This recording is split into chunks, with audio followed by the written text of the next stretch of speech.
8월 17일 레위기 26장 1절로 13절 순종에 따른 복입니다.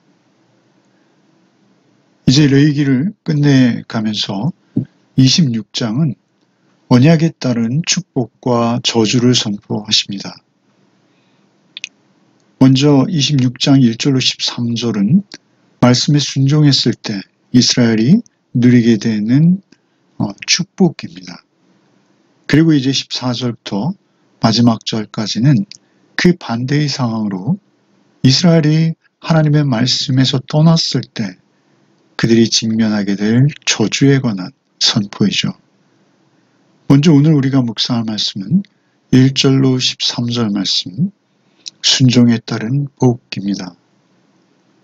먼저 1절과 2절에서 그 언약 모든 규정의 서론격에 해당하는 그 모든 언약을 압축한 말씀을 먼저 주십니다. 그리고 이제 3절부터 그 축복의 내용들을 설명하시는데요.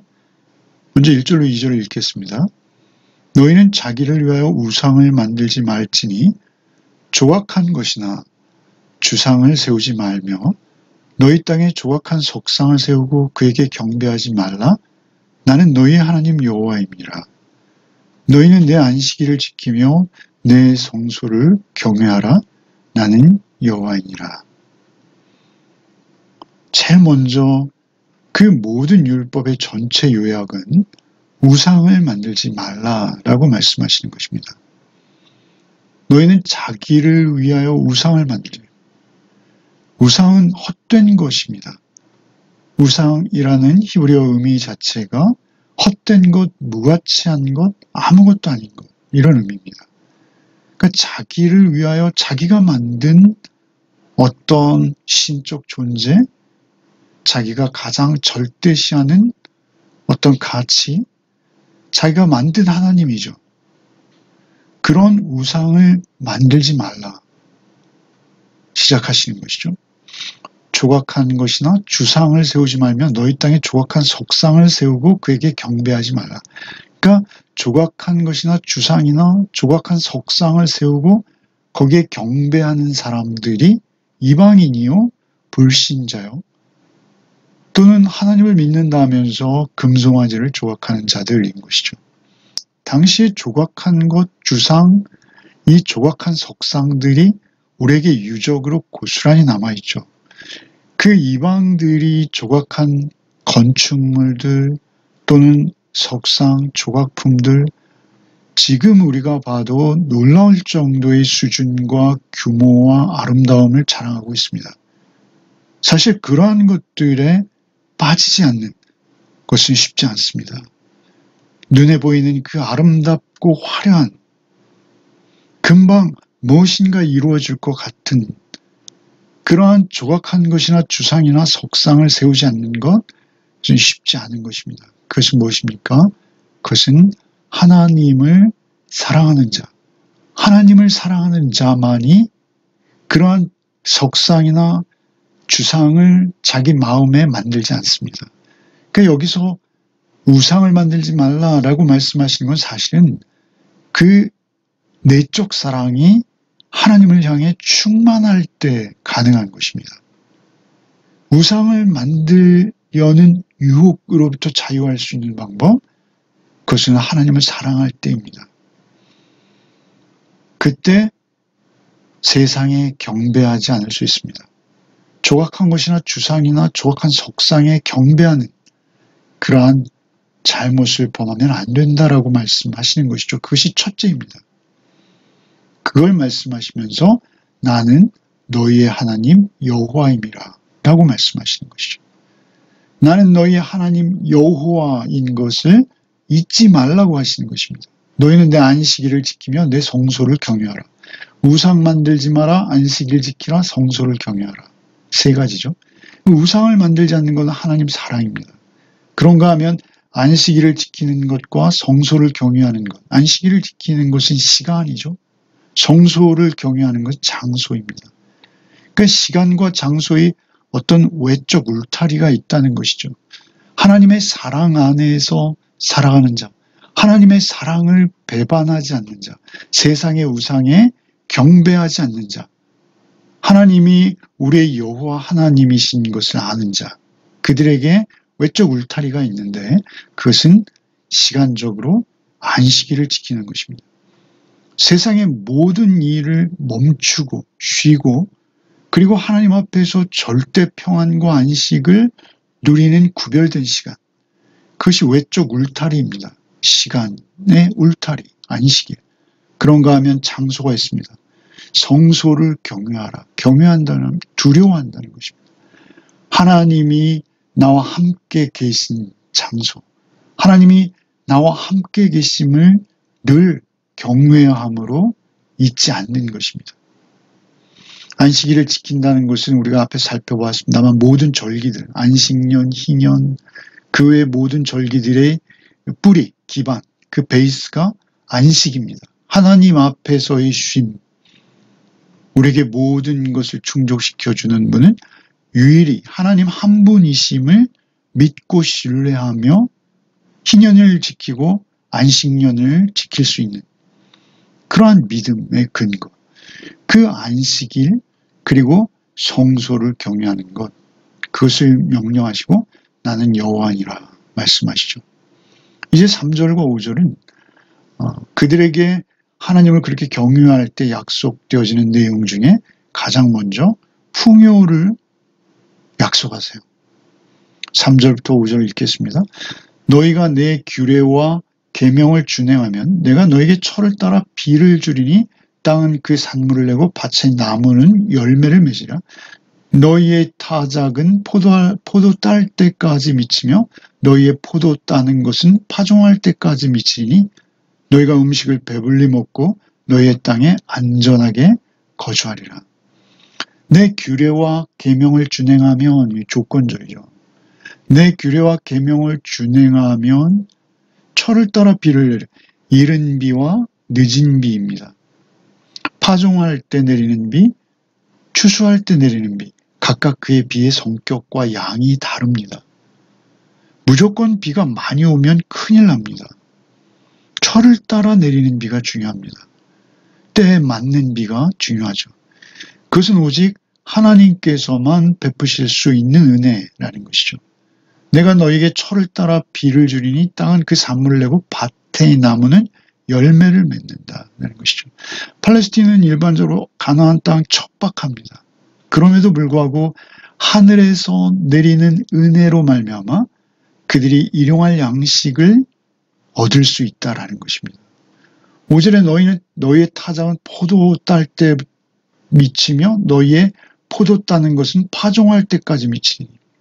그러니까 계속 추수하는 거예요. 계속 열매 맺는 거예요. 어떻게 이런 것이 가능할까요? 너희가 음식을 배불리 먹고 너희 땅에 안전히 거주하리라. 이것은 영적인 풍요도 우리는 볼 수 있어야 합니다. 열매 맺게 하시는 하나님. 우리 안에 내주하시며 우리의 삶을 통해서도 하나님의 형상으로 회복되어진 자로서의 열매를 허락하시는 하나님. 그 하나님이 우리를 풍요롭게 해주시는데 그것은 이른 비와 늦은 비로 우리에게 항상 은혜 주셔서 적당한 은혜로 우리를 인도하신다라는 약속이 되는 것이죠. 하나님 안에 있는 자 은혜 받을 만할 때 은혜 주시는 것입니다. 6절에서부터 8절은 이제 평안입니다. 평화이죠. 6절부터 읽겠습니다.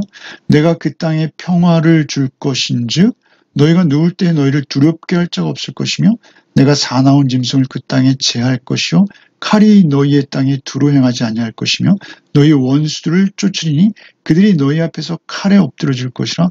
또 너희 다섯이 백을 쫓고 너희 백이 만을 쫓으리니 너희 대적들이 너희 앞에서 칼에 엎드러질 것이며. 평화를 주시겠다라고 하시죠. 평안입니다. 평화입니다. 누울 때 너희를 두렵게 할 자가 없을 거예요. 여기서 두렵게 할 자라는 것은 폭력배, 괜히 힘들게 하는 자들, 내지는 국가적으로 볼 때는 민심을 소란하게 하는 자들이 있습니다. 민심을 자기의 개인적 야욕에 따라서 흐트러뜨리며 이용하려 하는 자들, 시대를 막론하고 그러한 자들이 우리를 두려움에, 염려와 근심에, 걱정에 빠지게 합니다.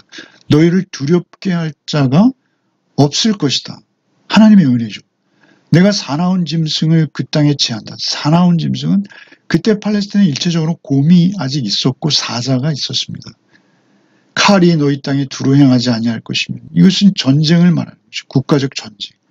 너희 원수들을 쫓으리니 너의 칼에 그들이 엎드러지는데 5이 100이 만을 쫓는다. 이것은 전쟁에서 승리하게 하신다라는 것이죠.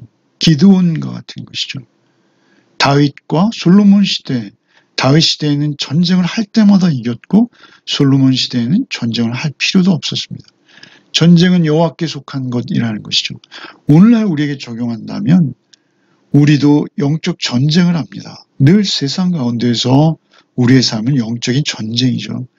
그러나 하나님 안에 있는 자, 하나님을 사모하는 자, 세상의 우상을 쫓지 않는 자, 그들은 사단의 횡포로부터, 사단의 폭력으로부터, 사단의 유혹으로부터 승리한다. 반드시 승리한다. 약속하시는 것이죠. 또한 9절로 10절에는 너희 자손이 번성할 것이다. 약속하십니다. 9절부터 읽겠습니다.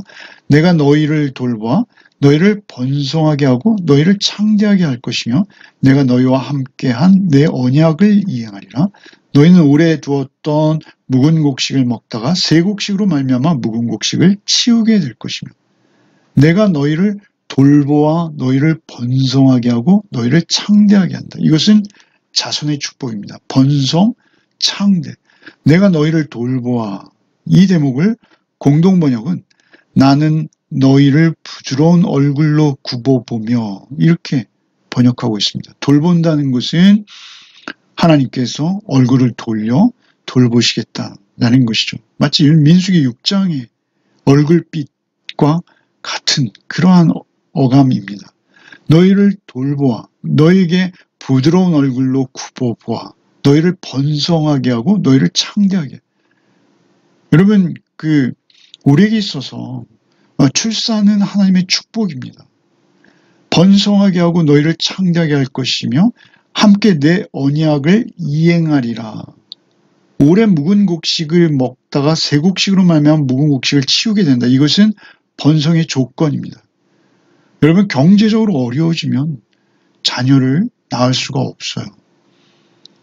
먹을 게 없고 그리고 쉴 만한 집이 없고 그러면 자식을 낳을 수 없는 것이죠. 생존 경쟁이 각박해진 세대 속에서 오늘날 우리가 당면하고 있는 가장 큰 문제이기도 합니다.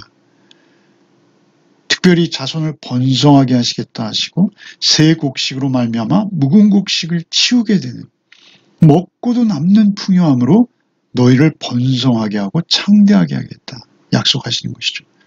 이제 마지막 11절로 13절이 가장 최고의 복이죠. 그것은 하나님의 임재의 복입니다. 11절도 읽겠습니다.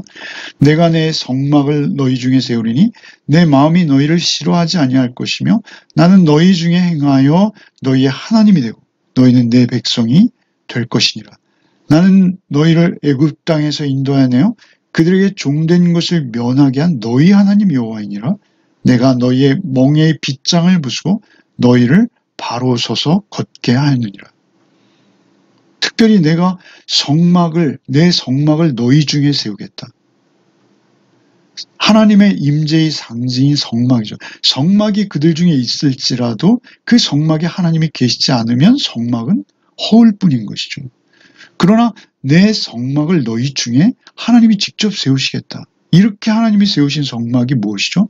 말씀이 육신이 되어 우리 가운데 천막을 치심에. 고린도전서 3장 16절에 너희가 하나님의 성전인 것과 너희 안에 하나님의 성령이 거하시는 것을 알지 못하느냐. 결국 계시록에서 우리에게 임하는 새하늘 새 땅의 특징은 무엇입니까? 하나님이 계신 곳입니다. 하나님이 계신 것보다 축복은 없습니다. 하나님이 나와 함께 하시는 것. 그렇다면 그 나머지 모든 조건과 형편과 상황은 문제가 되지 않는 것입니다. 내 성막을 너희 중에 세우겠다 약속하시죠. 내 마음이 너희를 싫어하지 아니할 것이. 하나님이 싫어하지 않는다라는 건 무엇입니까? 좋아한다는 것입니다. 사랑하신다는 것입니다.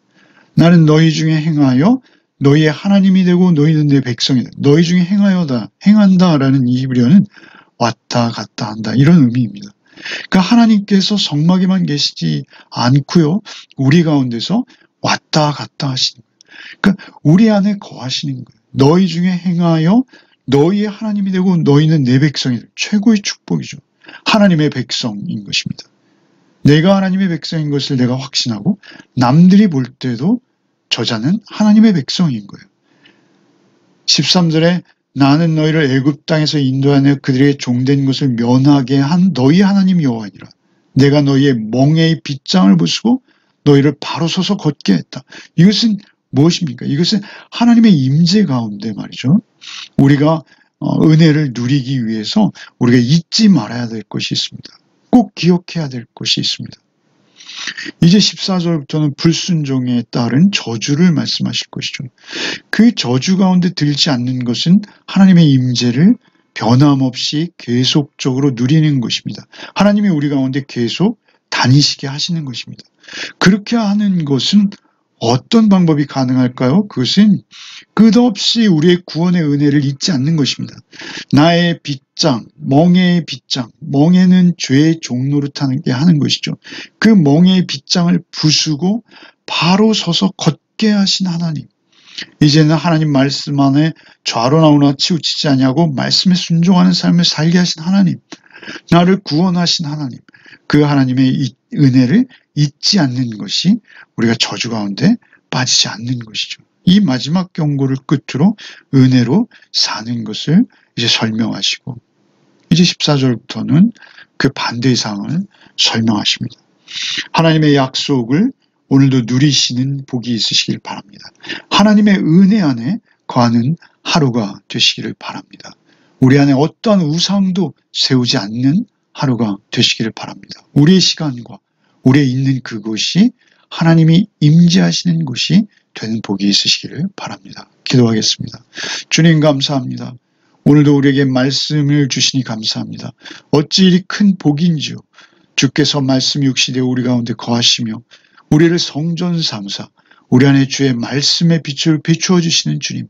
오늘도 오직 그 말씀 따라서 순종하는 삶, 좌로나 우로나 치우치지 않는 삶, 주님과 온전히 동행하는 한날이 되게 하여 주옵소서. 예수 그리스도 이름 받들어 기도하옵나이다. 아멘.